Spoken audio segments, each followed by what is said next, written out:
কি বিশাল বড় উইংস। যুদ্ধ বিমান এত লম্বা হয়, এত বড় হয়, সত্যি আইডিয়া ছিল না। নিজের চোখে না দেখলে বুঝতেই পারতাম না। Hello everyone, welcome back to Suchi story. নতুন একটি ব্লগে আপনাদেরকে স্বাগত। তো আজকে আমরা বিকালবেলা চলে এসেছি নিউ টাউনের বিশ্ব বাংলা গেটের সামনে। এখন আমরা বিশ্ব বাংলা গেট ক্রস করছি। আর এই বিশ্ব বাংলা গেট থেকে মাত্র 3 থেকে 4 মিনিটের হাঁটা পথেই হচ্ছে নিউ টাউনের এয়ারক্রাফট মিউজিয়াম, যেটা কলকাতায় প্রথম। অনেকের কাছেই এটা চেনা জায়গা, আবার অনেকের কাছে অচেনা। আমাদের জন্য অবশ্যই ফার্স্ট টাইম। যারা নিজেদের গাড়ি নিয়ে আসবেন, এখানে পার্কিংয়ের ব্যবস্থা আছে। এখানে ঘন্টায় 10 টাকা করে পার্কিং চার্জ। আর এই যে হচ্ছে এয়ারক্রাফট মিউজিয়ামের গেট। এখন আমরা টিকিট কেটে নেব। টিকিটের প্রাইস হচ্ছে পার হেড 30 টাকা করে। গেটের টিকিট চেক করিয়ে আমরা এখন ঢুকে পড়েছি ভিতরে। আর এই টিকিটটা রেখে দিতে হবে, কারণ পরে আবার মিউজিয়ামে ঢুকতে গেলে এই টিকিটটা চেক হবে। এই এয়ারক্রাফট মিউজিয়াম স্যাটারডে সানডে দুপুরবেলা 12টা থেকে রাত্রি 8:30 অবধি খোলা থাকে।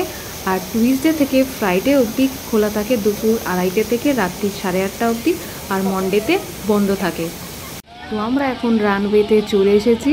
প্লেন জাস্ট টেক অফ করার জন্য রেডি। চলুন ঝটপট করে আপনাদেরকে প্লেনটা একবার দেখিয়ে নিই।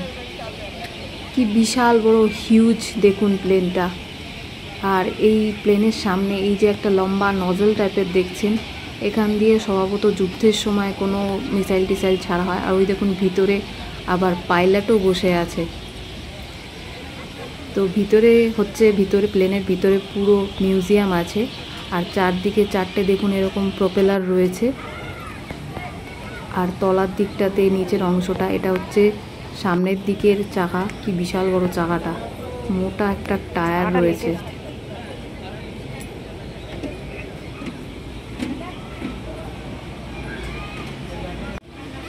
আর এখানে হচ্ছে সামনের দিকের চাকার উপরের ভিতরের যে যন্ত্রাংশপাতি যা যা আছে সমস্ত কিছু রয়েছে।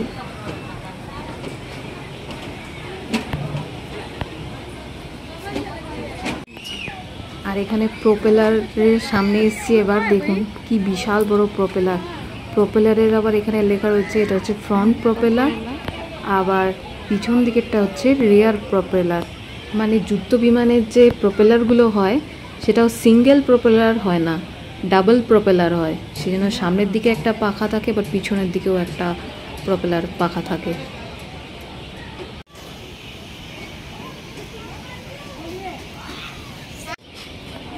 আর এখন এসে গেছি, এটা এখানে লেখা রয়েছে মেন আন্ডার ক্যারেজ।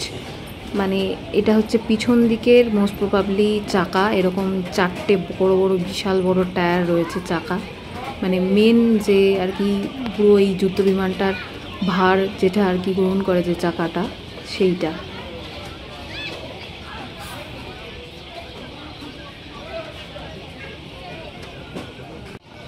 আর এই সামনের দিকের এই উইংসটা জাস্ট একবার দেখুন, কি বিশাল বড় লম্বা। মানে সামনে না আসলে বুঝতেই পারতাম না যে এত বড় একটা উইংস হয়। জেনারেলি আমরা প্লেনে উঠলে প্লেনে জাস্ট আমরা কি হয় সিঁড়ি দিয়ে জাস্ট ওপরে উঠে যাই, কিন্তু প্লেনের নিচে আসার বা উইংসের নিচে আসার সুযোগ এই ফার্স্ট টাইম। আর এখন এসেছি দেখুন প্লেনের পিছন দিকটা।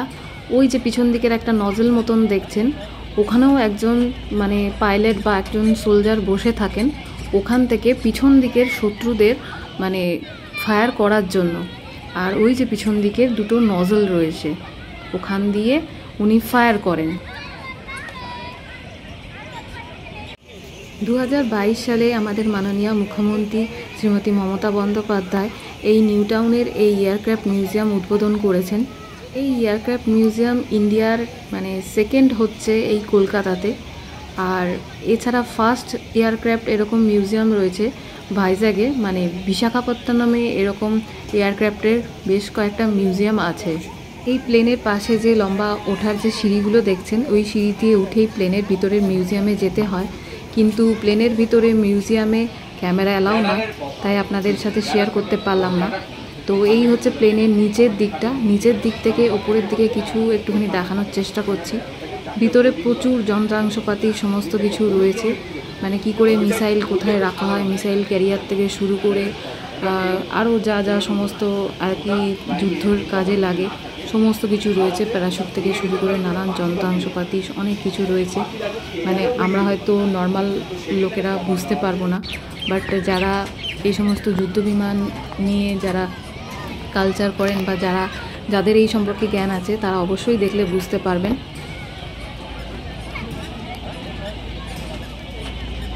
আমাদের সামনে যে এই যে যুদ্ধ বিমানটা রয়েছে এটা কিন্তু পুরোপুরি অরিজিনাল একটা যুদ্ধ বিমান, আর এটাকে মোট ভাগ ভাগ করে নেভির তরফ থেকে এটাকে 16খানা ট্রাকে করে এখানে নিয়ে আসা হয়েছিল।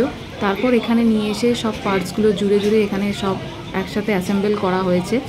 এমনকি এই প্লেনের মধ্যে পাইলট থেকে শুরু করে বা কো পাইলট বা আরও যারা যারা সোলজাররা থাকেন, মোট কতজন কারা কোথায় বসেন কি কাজ করেন সমস্ত কিছু ডিটেলস পুরো প্লেনের মিউজিয়ামের ভিতরে দেওয়া রয়েছে। তো আমরা দেখে যা বুঝতে পারলাম ভিতরে মোট 10 জন মতন সোলজার থাকে এরকম টাইপের একটা যুদ্ধ বিমানে।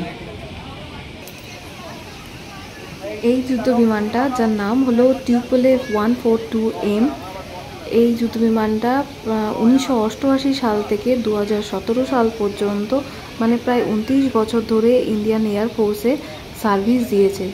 মানে ভাবা যায় কতগুলো বছর, মানে কত ইতিহাস, কত যুদ্ধ, কত কিছু সাক্ষী হয়ে রয়েছে এই বিশাল বড় প্লেনটা।